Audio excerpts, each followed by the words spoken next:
لقد من الله على المؤمنين إذ بعث فيهم رسولا من أنفسهم يتلو عليهم آياته ويزكيهم ويعلمهم الكتاب والحكمة وإن كانوا من قبل لفي ضلال مبين. اللهم صل على محمد النبي الأمي وعلى آله وسلم.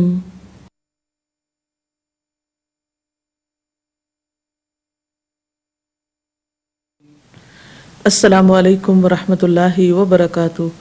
نحمده ونصلي على رسوله الكريم. اما بعد فاعوذ باللہ من الشیطان الرجیم. بسم اللہ الرحمن الرحیم.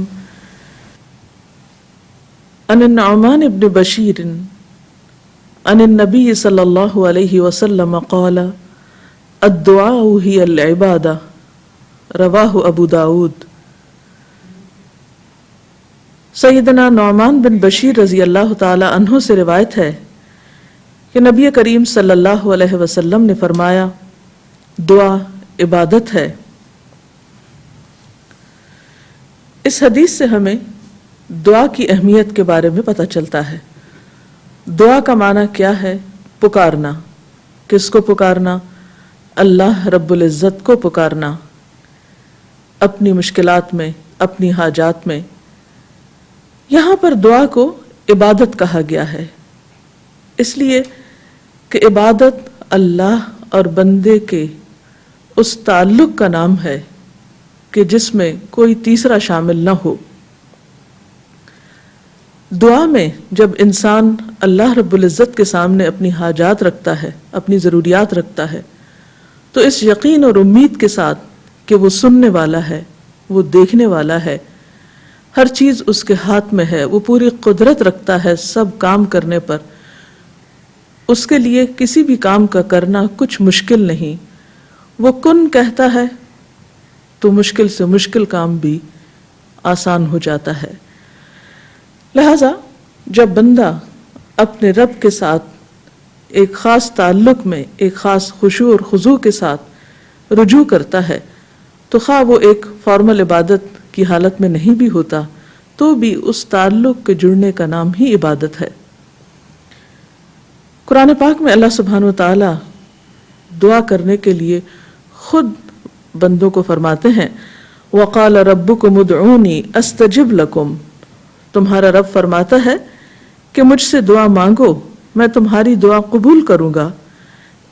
اس کے برعکس إِنَّ الَّذِينَ يَسْتَكْبِرُونَ عَنْ عِبَادَتِي سَيَدْخُلُونَ جَهَنَّمَ دَاخِرِينَ. کہ یقیناً وہ لوگ جو میری عبادت سے تکبر کرتے ہیں، یعنی یہاں عبادت کا معنی دعا مانگنا ہے کہ دعا مانگنے سے گریز کرتے ہیں، تو ان قریب وہ جہنم میں ذلیل و خوار ہو کر داخل ہوں گے. اسی لیے اگلی حدیث میں آتا ہے عن ابی ہریرہ رضی اللہ عنہ قال قال رسول اللہ صلی اللہ علیہ وسلم انہ من لم یسأل اللہ یغضب علیہ. رواہ الترمذی.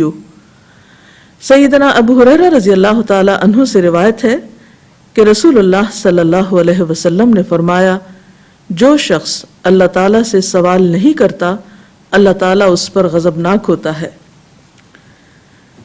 گویا اللہ تعالیٰ سے نہ مانگنا اللہ تعالیٰ کو ناراض کرنا ہے، اس کے برعکس اس سے مانگنا اس کو خوش کرنا ہے اور حالت عبادت میں ہونا ہے. دعا اللہ تعالیٰ سے قریب ہونے کا نام ہے. قرآن پاک میں اللہ تعالیٰ فرماتے ہیں وَإِذَا سَأَلَكَ عِبَادِي عَنِّي فَإِنِّي قَرِيبٌ أُجِيبُ دَعْوَةَ الدَّاعِ إِذَا دَعَانِي فَلْيَسْتَجِيبُوا لِي وَلْيُؤْمِنُوا بِي لَعَلَّهُمْ يَرْشُدُونَ. اور جب میرے بندے آپ سے میرے بارے میں پوچھتے ہیں تو آپ بتا دیجئے کہ میں قریب ہوں، میں پکارنے والے کی پکار کو سنتا ہوں اور اس کا جواب دیتا ہوں جب بھی وہ مجھے پکارتا ہے. تو انہیں چاہیے کہ وہ بھی میری بات مانا کریں اور مجھ پر بھروسہ رکھیں تاکہ وہ ہدایت پا جائیں۔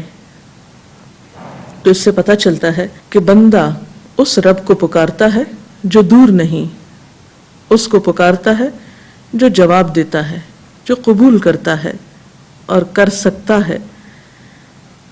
اور پھر دعا کی قبولیت کے لیے انسان کو اللہ کی زیادہ سے زیادہ اطاعت کرنی چاہیے۔ ہم دیکھتے ہیں کہ رسول اللہ صلی اللہ علیہ وسلم اپنے دن کا آغاز اور انتہا دعاؤں کے ساتھ ہی کیا کرتے تھے۔ آپ صلی اللہ علیہ وسلم جب صبح کے وقت بیدار ہوتے تو دعا پڑھتے، جب آپ وضو کرتے تو دعا پڑھتے، بیت الخلاء میں جاتے ہوئے باہر آتے ہوئے دعا پڑھتے، جب گھر سے نکلتے دعا پڑھتے، مسجد میں داخل ہوتے دعا پڑھتے، پھر نماز تو ہے ہی سراسر دعا، مسجد سے باہر آتے تو دعا پڑھتے، گھر میں داخل ہوتے تو دعا پڑھتے، کھانا تناول فرماتے تو دعا پڑھتے، کھانے کے بعد دعا پڑھتے، پھر اسی طرح زندگی کے باقی معمولات میں بھی اگر چھینک آ جائے تو آپ نے دعا سکھائی۔ اسی طرح اگر مختلف طرح کے آوازیں جیسے گدھے کی آواز ہو تو اس وقت کی خاص دعا، جب مرغا بولے تو اس وقت کی دعا، بارش ہو تو اس وقت دعا، آندھی ہو طوفان ہو اس وقت دعا، کوئی مشکل آ جائے، مصیبت آ جائے، یا کوئی نعمت ملے، نیا پھل کھانے کو ملے، یا پھر نیا چاند نظر آئے، گویا کوئی زندگی کا ایسا اہم موقع نہیں جہاں آپ صلی اللہ علیہ وسلم نے دعا نہ مانگی ہو یا ہمیں دعا نہ سکھائی ہو۔ اسی طرح رات کو سوتے وقت، بستر پہ جاتے ہوئے، پھر اگر رات کو آنکھ کھل جائے یا کوئی برا خواب آئے تو ان تمام مواقع پر اللہ کے رسول صلی اللہ علیہ وسلم نے اللہ تعالیٰ ہی کو پکارا۔ اس سے پتہ چلتا ہے کہ آپ صلی اللہ علیہ وسلم کا اپنے رب کے ساتھ کتنا گہرا تعلق تھا، کس طرح رب کی یاد ہر وقت آپ کے دل میں تھی۔ آپ کی زندگی ہمارے لیے بھی ایک بہترین نمونہ ہے۔ اللہ کی محبت اللہ کی یاد دلاتی ہے، یعنی ایمان کا تقاضا محبت ہے، اور محبت کا لازمی اثر یہ ہے کہ بندے کے دل میں اللہ کی یاد رہتی ہے، اور جب اللہ کی یاد رہتی ہے تو انسان ہر حال میں پھر اسی کو پکارتا ہے، اپنی تمام مشکلات اسی کے سامنے رکھتا ہے، اس کی تمام امیدیں اللہ ہی سے وابستہ ہوتی ہیں، اور جو جو انسان اس سے مانگتا چلا جاتا ہے وہ عبادت ہی کی حالت میں ہوتا ہے۔ اس میں ہم دیکھتے ہیں کہ بعض اوقات ہم سمجھتے ہیں ہماری دعا قبول نہیں ہوئی، اور شیطان کا کام یہ ہوتا ہے کہ وہ بندے کے دل میں مایوسی پیدا کرے۔ جب بھی انسان کے دل میں ایسا خیال آئے کہ اس کی دعا قبول نہیں ہوئی تو اسے ہمیشہ یاد رکھنا چاہیے کہ رسول اللہ صلی اللہ علیہ وسلم نے قبولیت دعا کے مختلف قسمیں یا طریقے بتائے ہیں۔ ایک تو یہ کہ جو کچھ انسان مانگتا ہے اس کو وہ مل جائے، یا پھر یہ کہ وہ تو نہ ملے لیکن اس کے برعکس اس کے بدلے میں اس کی کسی مصیبت یا مشکل کو اس سے دور کر دیا جائے یا آنے سے روک دیا جائے۔ تیسری صورت یہ کہ دنیا میں تو انسان کو اس دعا کے صلے میں کچھ نہ ملے، لیکن قیامت کے دن وہ تمام دعائیں اس کے اعمال نامے میں شامل کر کے اسے ان کا بہترین بدلہ یا جزا دی جائے۔ ایسی صورت میں جو تیسری صورت ہے، اگرچہ دنیا کے اعتبار سے ایک مشکل صورتحال ہے، لیکن قیامت کے دن بندہ جب اپنی دعاؤں کا صلہ دیکھے گا، اس عبادت کی جزا پائے گا وہاں پر، تو اس وقت تمنا کرے گا کہ اے کاش دنیا میں میری کوئی دعا بھی قبول نہ ہوتی۔ لیکن دعا کی قبولیت کے لیے پھر کچھ شرائط ہیں۔ ایک بات تو یہ اس میں جو سب سے پہلے کہ انسان کا رزق حلال ہو، کیونکہ حرام کھانا انسان کی دعاؤں کی قبولیت میں رکاوٹ کا سبب ہوتا ہے۔ پھر اسی طرح جب انسان اللہ سے دعا مانگے تو اس وقت بہت توجہ کے ساتھ دعا کرے، کیونکہ حدیث میں آتا ہے کہ اللہ سبحانہ و تعالی غافل دل کی دعا قبول نہیں کرتے۔ یعنی ایک انسان مانگ رہا ہے لیکن اس کو پتہ ہی نہیں کہ وہ کیا مانگ رہا ہے، صرف رٹے رٹائے کچھ لفظ زبان سے نکال رہا ہے، یا سنی سنائی کوئی بات دہرا رہا ہے لیکن اس کے دل سے وہ بات نہیں نکل رہی ہے، وہ مانگنا نہیں، بس کچھ الفاظ کا پڑھ دینا ہے، تو یہ طریقہ بھی درست نہیں۔ پھر اسی طرح ہم دیکھتے ہیں کہ دعا سے بڑھ کر کوئی چیز اللہ کے ہاں معزز نہیں۔ حدیث میں آتا ہے لیس شیء اکرم علی اللہ من الدعاء، کہ اللہ کے نزدیک دعا سے زیادہ عظمت والا کوئی عمل نہیں۔ ایک اور حدیث میں آتا ہے ولا يرد القضاء الا الدعاء ولا يزيد في العمر الا البر، کہ تقدیر کو دعا کے علاوہ کوئی چیز نہیں بدل سکتی۔ یعنی انسان کی جو تقدیر ہے جو لکھی ہوئی ہے اس میں تبدیلی دعا کی وجہ سے ہو سکتی ہے، کیونکہ اللہ تعالیٰ کے ہاتھ میں ہے سب کچھ. یمحو اللہ ما یشاء ویثبت، جو چاہتا ہے اللہ مٹا دیتا ہے اور جو چاہتا ہے ثابت کر دیتا ہے، لکھ دیتا ہے. تو بات یہ ہے کہ انسان کو ہمیشہ مانگتے رہنا چاہیے اور پورے جزم کے ساتھ، ارادے اور عزم کے ساتھ مانگنا چاہیے. کبھی یہ نہیں کہنا چاہیے کہ اگر تو چاہے تو قبول کر لے، نہیں چاہے تو نہ کرے. نہیں، انسان دعا مانگتے وقت پورا یقین رکھے کہ اللہ تعالیٰ اس کی دعا قبول کر سکتا ہے، اور واقعی قبول کرتا ہے، کیونکہ حدیث میں آتا ہے رسول اللہ صلی اللہ علیہ وسلم نے فرمایا ان ربکم حی کریم یستحیی من عبدہ اذا رفع یدیہ الیہ فیردہما صفرا، تمہارا رب بڑا حیا کرنے والا اور سخی ہے، جب بندہ اس کے حضور ہاتھ اٹھاتا ہے تو انہیں خالی لوٹاتے ہوئے اسے شرم آتی ہے. یعنی اللہ تعالیٰ جو مالک الملک ہے، تمام خزانے اس کے ہاتھ میں ہیں. وَلِلَّهِ خَزَائِنُ السَّمَاوَاتِ وَالْأَرْضِ، آسمان و زمین کے سارے خزانوں کی کنجیاں اس کے پاس ہیں، ان کا مالک وہ ہے. لہٰذا ایسا نہیں کہ کبھی انسان کی دعا قبول نہ ہو تو اس کا سبب یہ ہو خدا نخواستہ کہ وہ دینے پہ قادر نہیں، وہ دیتا ہے اور وہ خالی ہاتھ نہیں لوٹاتا بندے کو. بس صرف فرق یہ ہے کہ قبولیت کے کئی طریقے ہو سکتے ہیں، اور خاص طور پر اگر بندہ مانگتا نہیں ہے تو یہ چیز اس کو ناپسند ہے، اس پر وہ ناراض ہوتا ہے، کیونکہ اللہ بندے سے یہ چاہتا ہے کہ بندہ اپنے رب کا شکر ادا کرتا رہے، اس سے مانگتا رہے، کیونکہ اللہ نے بندوں کو اپنی عبادت کے لیے پیدا کیا ہے. اگر بندے سب نعمتیں اس سے پا کر اس سے بے نیاز ہو جائیں تو یہ چیز اللہ تعالیٰ کو پسند نہیں. اس سلسلے میں اگر مزید کوئی سوال آپ کے ذہن میں ہو تو آپ کر سکتے ہیں. جی، ابھی جیسا کہ حدیث کی ایکسپلینیشن میں آپ نے بتایا کہ رسول اللہ صلی اللہ علیہ وسلم ہر موقع پر اللہ تعالیٰ سے دعا مانگا کرتے تھے، اس سے ایک مضبوط تعلق جڑ جاتا ہے، جبکہ ہمارے ہاں یہ سمجھا جاتا ہے کہ دعا کے لیے ایک فارمل طریقہ. تو اس پہ اگر آپ کچھ روشنی ڈالیں تو. آپ کا سوال بہت اچھا ہے کہ کیا دعا کسی خاص فارمل طریقے سے ہی مانگی جا سکتی ہے. تو بات یہ ہے کہ اللہ اور بندے کے درمیان تعلق جو ہے وہ محض فارمل تعلق ہی نہیں ہونا چاہیے. اہل ایمان اللہ سے سب سے زیادہ شدید محبت کرتے ہیں، اور اس محبت کا تقاضا یہ ہے کہ بندہ اللہ کو اپنے قریب پائے یا اس کی قربت محسوس کرے. جو بندہ اللہ سے قربت محسوس کرتا ہے وہ کسی بھی دم اس کو پکارنے میں کوئی شرم محسوس نہیں کرتا. وہ دل ہی دل میں پکارتا ہے، وہ آہستہ آہستہ آواز میں، سرگوشیوں کے انداز میں پکارتا ہے، وہ بلند آواز میں پکارتا ہے، وہ دن میں پکارتا ہے، وہ رات میں پکارتا ہے، وہ کسی بھی زبان میں جو اس کے لیے آسان ہے بولنا اس میں پکارتا ہے. یعنی اس کے لیے ضروری نہیں کہ کوئی خاص قسم کی فارمیلٹیز ہی رکھی جائیں تو تب اس کی دعا یا پکار سنی جائے گی، ادروائز نہیں. ہم دیکھتے ہیں کہ رسول اللہ صلی اللہ علیہ وسلم جب صبح اٹھتے تھے تو آنکھ کھلتے ہی آپ دعا پڑھتے تھے. ظاہر ہے کہ اس وقت آپ اپنے بستر پر ہوتے تھے.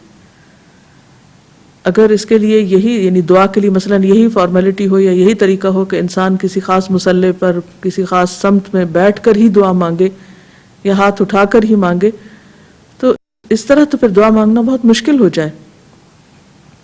تو آپ صلی اللہ علیہ وسلم بستر پر جب تشریف لے جاتے یعنی لیٹتے تھے تو اس وقت اپنا دایاں ہاتھ اپنے دائیں گال کے نیچے رکھ کر لیٹ کر دعا مانگتے تھے. یعنی اس وقت ہاتھ اٹھائے بھی نہیں ہوتے، بلکہ حدیث میں آتا ہے کہ آپ کا ہاتھ آپ کے گال کے نیچے ہوتا تھا.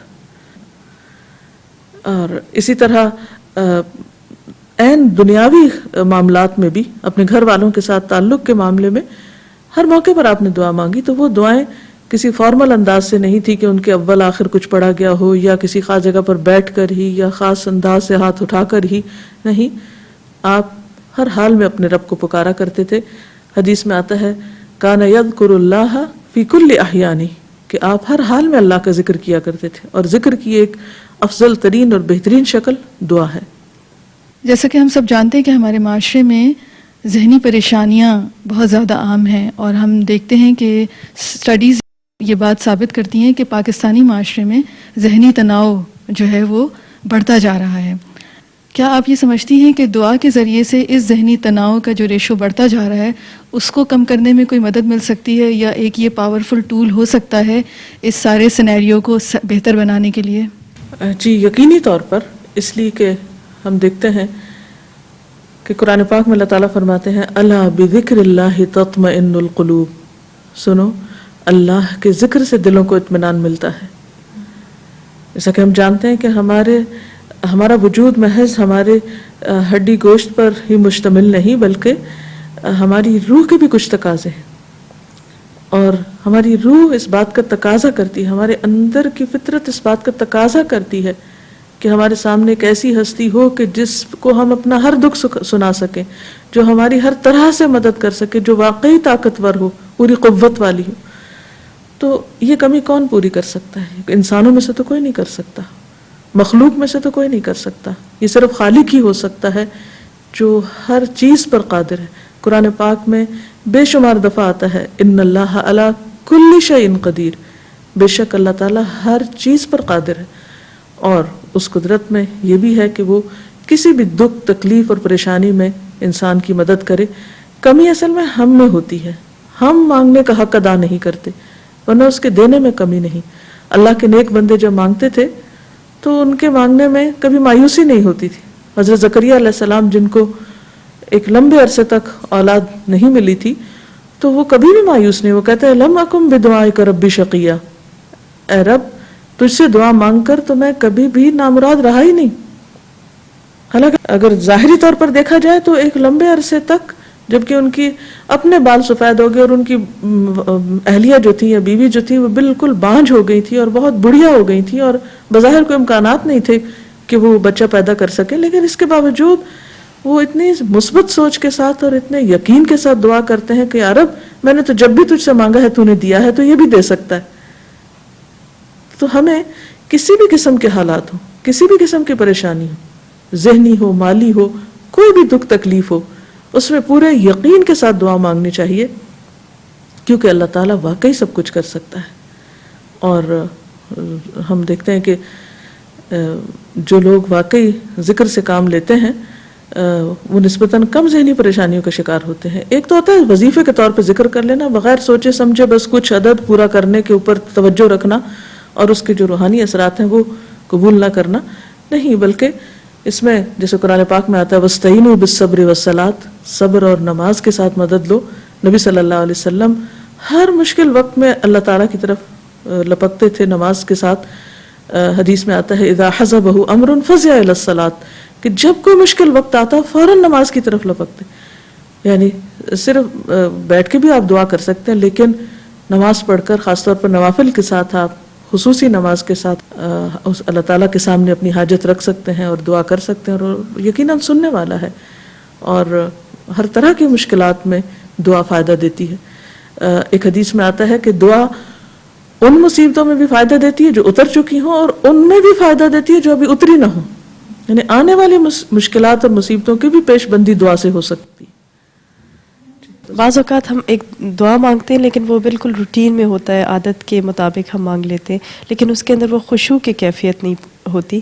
تو اس پہ ذرا تھوڑا سا اگر آپ کچھ روشنی ڈال سکیں کہ ہماری دعا میں خشوع کیسے پیدا ہو۔ اس میں آپ دیکھیے کہ دل کی حالت ہمیشہ بدلتی رہتی ہے، اور اس کے کئی اسباب ہو سکتے ہیں۔ بعض اوقات انسان جسمانی طور پر اتنا تھکا ہوا ہوتا ہے کہ اس کو خشوع آنا ممکن نہیں ہوتا، اسی لیے آپ صلی اللہ علیہ وسلم فرمایا کہ جب نماز کوئی پڑھ رہا اور اس کو نیند ہی آئے جا رہی ہے تو پہلے وہ سو جائے۔ ہو سکتا ہے کہ کبھی آپ کو شدید بھوک لگی ہو، یا آپ نیند کے غلبے میں ہو، یا آپ شدید تھکاوٹ میں ہو، یا کوئی بیماری ہو، اور ان جسمانی اسباب سے آپ کا دل دعا میں نہ لگ رہا ہو، تو اٹس ویری نیچرل، کوئی حرج نہیں اس کے فکر کی۔ اسی طرح بعض اوقات ایسا ماحول ہوتا ہے، مثلاً شور ہنگامہ ہے گھر میں، جیسے بچے ہیں، ٹیلی ویژن کی آواز آ رہی ہے، کوئی سڑک پہ شور ہے، یکسوئی کے اوقات انسان کو بہت کم ملتے ہیں، لیکن ان ساری مشکلات کے باوجود انسان کوشش یہ کرے کہ کوئی نہ کوئی دن کا یا رات کا ایسا حصہ ہو جس میں وہ اللہ تعالیٰ سے اس طرح ہم کلام ہو کہ واقعی وہ توجہ کے ساتھ اس سے گڑ گڑا کے مانگے، اور یقین کے ساتھ اور پورا مان رکھتے ہوئے، اور یہ کہتے ہوئے کہ یا اللہ تو کر سکتا ہے تو کر دے، اور گڑ گڑا کر، جیسے آتا ہے نا تضرعا و خفیہ، چپکے چپکے بھی مگر زاری کے ساتھ بھی، گڑ گڑاتے ہوئے بھی، کبھی سجدے میں پڑھ کے، کبھی ہاتھ اٹھا کے، یعنی مختلف کیفیات کے ساتھ. اور اس کے لیے انسان ان اوقات کا انتظار بھی کر سکتا ہے، اور خصوصیت کے ساتھ جیسے دعا کی قبولیت کے اوقات ہیں، مثلا آذان سن کر اس کا جواب دینے کے بعد دعا قبول ہوتی ہے، تہجد کے وقت کی یعنی رات کا آخری پہر جو ہوتا ہے اس وقت دعا قبول ہوتی ہے. پھر اسی طرح عبادات کے بعد جیسے نماز کے بعد، قرآن پاک پڑھنے کے بعد، پھر روزہ کھلنے کے وقت، اسی طرح حج عمرے کے جو مختلف مناسک ہیں ان کی ادائیگی کے دوران، کعبۃ اللہ پر پہلی نظر پڑتے ہوئے. اس کے بہت سے ایسے مواقع کتابوں میں آپ پڑھ سکتے ہیں کہ جس میں انسان کی دعا رد نہیں ہوتی، قبول کر لی جاتی ہے. تو اس میں اگر انسان تھوڑی دیر کے لیے ارادتاً یکسوئی اختیار کرے تو انشاءاللہ اس کو فائدہ ہوگا. اور پھر یہ ہے کہ عام حالات میں جیسے خشوع کا آنا ہو رہا ہو یا اس سے انسان پریشان ہو، تو پریشان ہونے کی بجائے تھوڑی شعوری طور پر ایفرٹ کر لے، تھوڑی اسٹرگل کر لے، تو آپ دیکھیں گے کہ وہ کوشش کرتے رہنے سے انسان کے اندر پھر وہ خشوع آ ہی جاتا ہے. اور جیسے اگر رونا نہ آئے تو بعض اوقات انسان اپنے آپ کو رلانے کی بھی کوشش کرے، کیونکہ کبھی رو کر بھی مانگنا چاہیے اللہ تعالیٰ سے. تو انشاءاللہ تعالیٰ وہ سب کچھ کرنے پر قادر ہے، وہ کر سکتا ہے. اور جتنی بھی عبادات ہیں ان میں میرے خیال ہے آسان ترین عبادت جو ہے وہ دعا ہے، کہ جو آپ کہیں کسی وقت کسی بھی حال میں اس سے مانگ سکتے ہیں، زبان سے بول کر بھی، زیر لب بھی، حتیٰ کہ دل میں سوچ کر، دل ہی دل میں آپ اس کو پکار سکتے ہیں، کہیں پر بھی، لوگوں کے بیچ میں بیٹھ کے، تنہائی میں، مشکل میں، آسانی میں، ہر حال میں. تو پکارتے رہیے، پکارتے رہیے، پکارتے رہیے، وہ ضرور سنے گا. ترمذی کی ایک روایت میں آتا ہے رسول اللہ صلی اللہ علیہ وسلم نے فرمایا ان الدعاء ينفع مما نزل ومما لم ينزل فعليكم عباد اللہ بالدعاء. آپ نے فرمایا کہ دعا نازل شدہ آفات میں اور جو ابھی نازل نہیں ہوئی دونوں میں فائدہ مند ہے، تو اے اللہ کے بندو دعا کرتے رہا کرو. اس کے ساتھ ہی ہماری آج کی گفتگو مکمل ہوتی ہے. اللہ تعالیٰ سے دعا ہے کہ وہ ہمیں حقیقی معنوں میں اپنا بندہ بنا لے اور ہمیں اپنی عبادت کی لذت نصیب فرمائے. وآخر دعوانا ان الحمد للہ رب العالمین. لقد